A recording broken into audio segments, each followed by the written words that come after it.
Hey, welcome back to JG3 Reviews. My name is James, and here I like to explore the world of fountain pens, ink, and paper. And today we get both the fountain pen and the ink. This is a special edition Monteverde MP1 in collaboration with Goldspot pens. Now, I bought this pen because Mercury Orange, and it's October, and that means it's fall in the United States. And every fall, I like to ink up an orange pen with some orange ink as the season demands it, right? So I saw they came out with this and thought, yeah, I got to try that pen. I'd had the MP1 on my list of things that I wanted to investigate, and this was just a nice little serendipitous occasion. So here we are. First, this is the box, of course, that it comes in. I figure you probably figured that out, and I like it. I think it's pretty cool. They have an image of the pen that is kind of a blend of a CAD drawing with a little bit of an artistic flair to it. I think that looks really cool. The packaging on this pen is quite nice. Information about Monteverde and their 25th year of pen making, the typical QR code nowadays, right? And the sticker, and that's not the only sticker, because you're going to get one of those for yourself inside the box. And here is the familiar Monteverde green box. I think that looks nice, makes for a good presentation. The pen is well protected, encased in foam, which is good because I'm over here banging things around. You ought to have nice, safe packaging for the pen. Now, you will notice mine is already filled up, and that's because I filled this up before my recent trip out of the country. I wanted to take that opportunity to leave the pen on my desk, in the box actually, for about 9 days so that I could see how its dry out performance worked. And I'm happy to report that a few minutes ago tried that pen out and it worked flawlessly after sitting for 9 days. So no dry out issue there with the pen or with the ink. Now I'll show you the ink here in just a little bit. Here is the pen, but before we even get to that, underneath the protective foam and all of that good stuff is a very stubborn piece of cardboard, right? Then we have the Mercury Orange sticker. You can affix that wherever you like. Maybe I should have taken it with me to Guatemala, because at the airport in the security section is a whole wall, or multiple walls really, full of stickers from around the world. I could have stuck a Mercury Orange sticker up there and left a little fountain pen mark on the Guatemala City airport. All right, here are your read before using instructions. The pen has a locking piston. That's the piston knob right here that locks in place when you line up these two white dots to prevent that knob from turning during use or capping or uncapping, pushing ink out by pressing the piston down. Now, personally, I have a lot of piston-filled pens, and I have never needed that feature, but this could be like a lot of other features on a lot of other products. Somebody out there needed that, and somebody out there has made a mess, and so we've got a solution to that. If that's you, then you'll be happy about this, right? Anyway, here are the instructions showing you how that works. And here is a set of further how-to instructions on video if you follow the QR code link. Now, this particular pen does come with the Omniflex nib. Monteverde uses Jowo nibs, and this one, the Omniflex, gives you some springiness and some line variation. We'll test that here in the writing test in a moment, but these are the finishes that you can get that in. Black, rose gold, chrome, or 14 karat gold plate. Still a steel nib, of course. There is more information about the Omniflex as well. And then we have the information card about the pen. You can pause here if you want to read all of that. And on the other side, we have more instructions on how to fill the pen. Now, certainly, if you're not familiar with a pen with that locking mechanism, you might want to at least look at the pictures before you use the pen, because if you're thinking that that should just turn without unlocking it, you might damage the pen. So make sure you're familiar with that mechanism before you start. All right, now the box out of the way, let's check out the pen. Now, this pen is, first of all, both acrylic in its barrel and grip and aluminum for the cap and the piston knob, and that has a great anodized matte finish. This one is orange, again, really fitting in nicely for fall here in the Northern Hemisphere and looking really good. The top of the pen has the Monteverde logo at the finial. Then you have that clip, which is a little stiff but springy enough, works well. You come down that cap, a little bit of a sharp edge but nothing bad. Acrylic barrel, and again that piston knob, which, let me just demonstrate that right now, is locked at the moment. To unlock it, you pull out, and it is a little bit stiff, okay? And then you would turn it clockwise to press the piston down to expel the air or the ink if you're cleaning the pen, and then turn it back, and of course it will suck the ink into the barrel. That's just the way piston fillers work. I have a link to my how-to video on how to fill a pen if you want to know how that works. Then once you line the dots up, you press back down. Now I will tell you, it's a little stiff. I would like that to be slightly easier to pull out and to push in, because once the pen is filled, pressing that in requires enough force that if you have, say, arthritis or carpal tunnel, you may want to reconsider that pen or have somebody standing by to do that for you. Also, I noticed that when the pen was full, as it is now, pushing that in can have enough snap to it when it gets into place that you can get a little bit of very fine ink splatter. So kind of, be careful there. There are always trade-offs when you add a feature like that, and that's the trade-off here. Now, if you get triggered by cap turn numbers, skip ahead 2 seconds right here. I know some of you are very easily triggered. All right, so that takes 1 turn, and 2, and 3. 3 turns, so it's not a quick decapper, which will equally trigger some of those who require a much quicker uncapping. But once you get that cap off, what do we have? First, there is an O-ring here, which is great. That is probably why the dry out performance over the last 9 days went so well. Also helps prevent leaks during your everyday carry, and that is terrific. As you can see, my fingers are clean, no issues there. This is a 3-sided grip, very similar to, say, a Lamy Safari, although I think it's a little bit thinner in diameter. I'll throw the specs up here in a little bit. So if you like that, it is as comfortable as a Lamy Safari or an Eco with the Ergo grip. I find it a comfortable pen to write with. It is a little bit, again, to the thinner side than some of the competition, but not to the point that I would consider that a negative in any way. You come up and you have the threads. Now, I will say, you can see that those are kind of large threads, right? They're smooth. They're not bothersome in any way whatsoever, but they are large, and that means that when you go to screw this in, until you get it tight on that O-ring, there's some play. You hear that?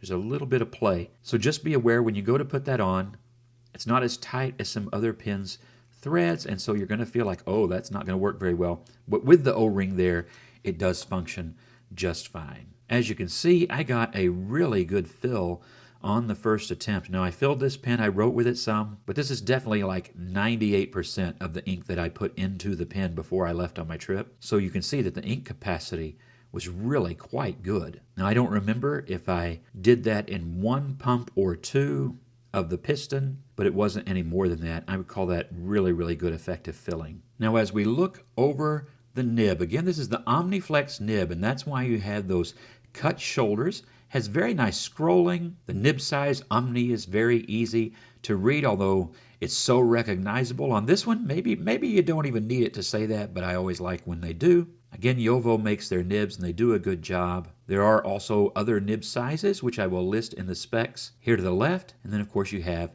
the plastic feed, and I find that this feed does keep up just fine with that Omniflex nib. We'll also test that, though, in our speed test here in just a minute. Now, looking again at the ink, it is Mercury Orange. You see the G there because it is a Goldspot exclusive together with Monteverde inks. And I like Monteverde inks. I like their color choices and varieties. I've had good performance and overall great experience. This is a 15 milliliter bottle that comes with your pen.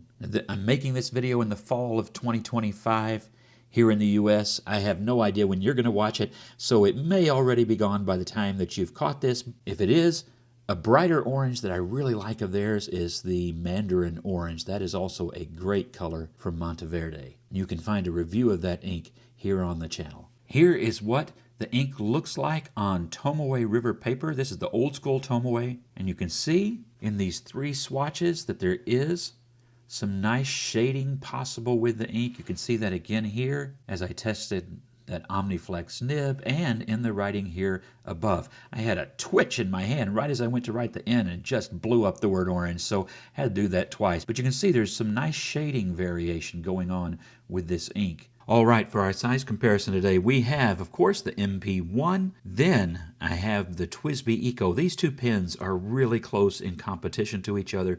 Very similar approaches, but not identical in design or in materials, but definitely pens that will be cross-shopped.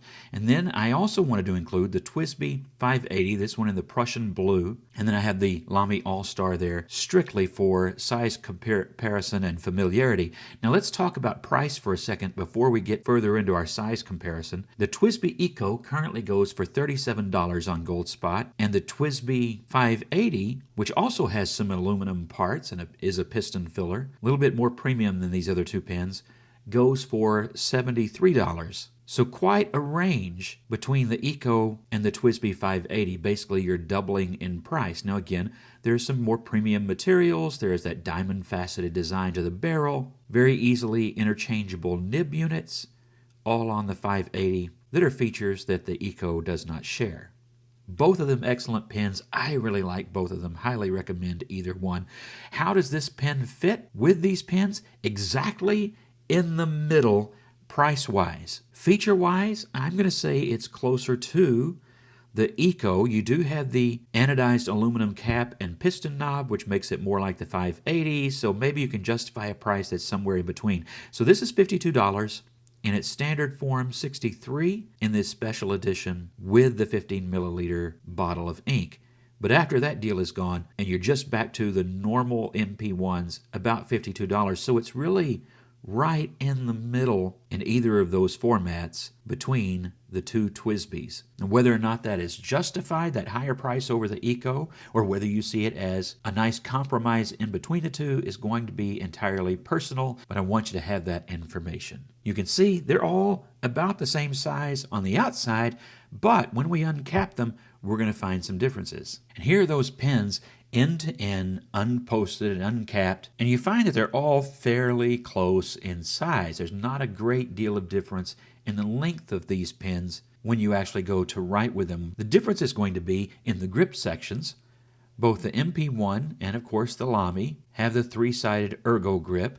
You can get that in the Eco. I don't have one. I only have the round sectioned Ecos. And then of course the 580 has a round and grooved grip section. But what you do notice is very different nibs. This is a number 6 nib, which of course not only is a preference point for some of you, but it opens up a lot of nib swapping, interesting nib swapping possibilities. And so you might want to consider that when choosing between this and an Eco. The Eco uses a Jowo-sourced number 5 nib. I find that the nibs they make for TWSBI are really quite good. For me, this would not be a deal breaker unless I really wanted the Omniflex. But looking down the road, I do think there are more interesting options for nib swapping in number 6 sizes than there are in number 5 sizes, so you may want to consider that. That's even a difference between it and the 580. Again, good options for the 580, but not as many as you would have for that MP1. All right, let's see how the MP1 writes.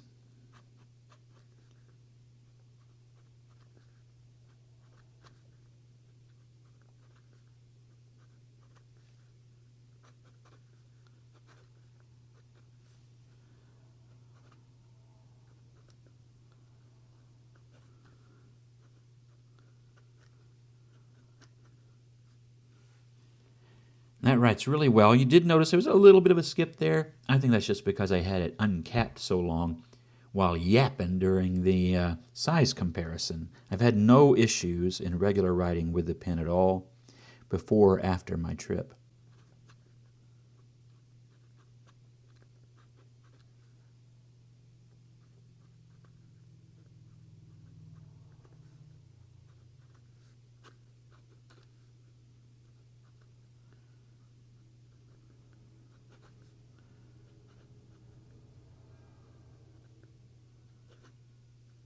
Just regular writing, I really like the way it writes. This is a nice, smooth nib. Now, I mentioned earlier it looks good, but I find that it writes as well as it looks, and I really do like it. And I like this color combination. It all just kind of works together, doesn't it?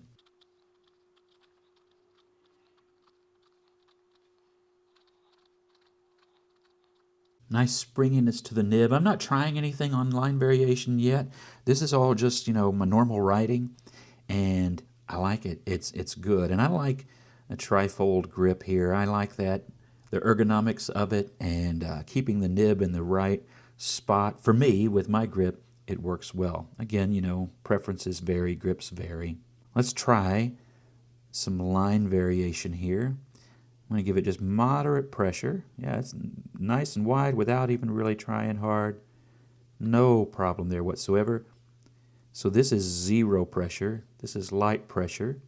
This is moderate pressure. And this is a pretty good bit of pressure. And then this is probably as much as I would push it. And you can see, you get some really nice variation there. You also get, from the ink, some nice shading as the increase of flow happens because of the flexing.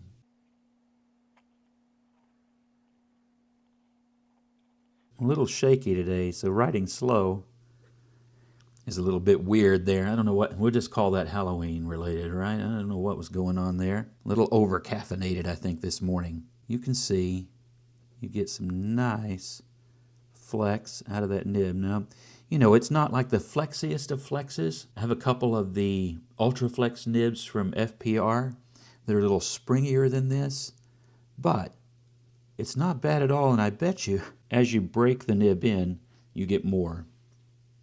So that looks really, really good. Now let's do our speed test and see how that works. So this will be in real time, and we'll see if that nib can keep up. Now, again, no flexing here. This is all about quick writing and testing the flow. Okay, I lifted there. That I could tell. Careful not to lift until it got to right here.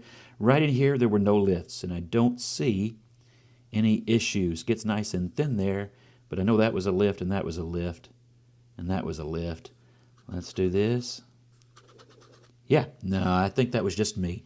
So the pen keeps up quite nicely. Now, what do I think overall about the pen? I like the design. Of course, again, form follows function. A lot of this is dictated by the fact this is a piston filling pen, but they have differentiated themselves, I think, well enough from like the Eco, for example.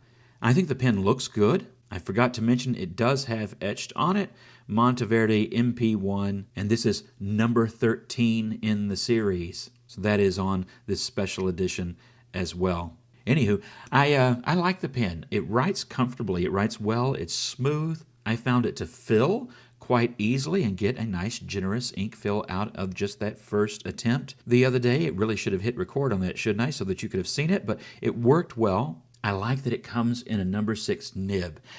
From the value point of view, it's right in the middle between that TWSBI Eco. I do feel like the price probably, ought to be a little bit more competitive to the Eco. But as I said earlier, I think they were shooting for something in the middle between the Eco and the 580. I'm just deducing that from some of their choices in materials and the fact that it's priced literally right smack in between those two things. And that'll be up to you whether or not those features justify it being in that part of the spectrum. But if you can get the pen on sale, something closer to the price of an Eco, I think then it becomes a pretty compelling buy, especially if what you're looking for is that Omniflex nib. That, to me, brings something extra to the table, and I really do like that. The ink, I like the ink.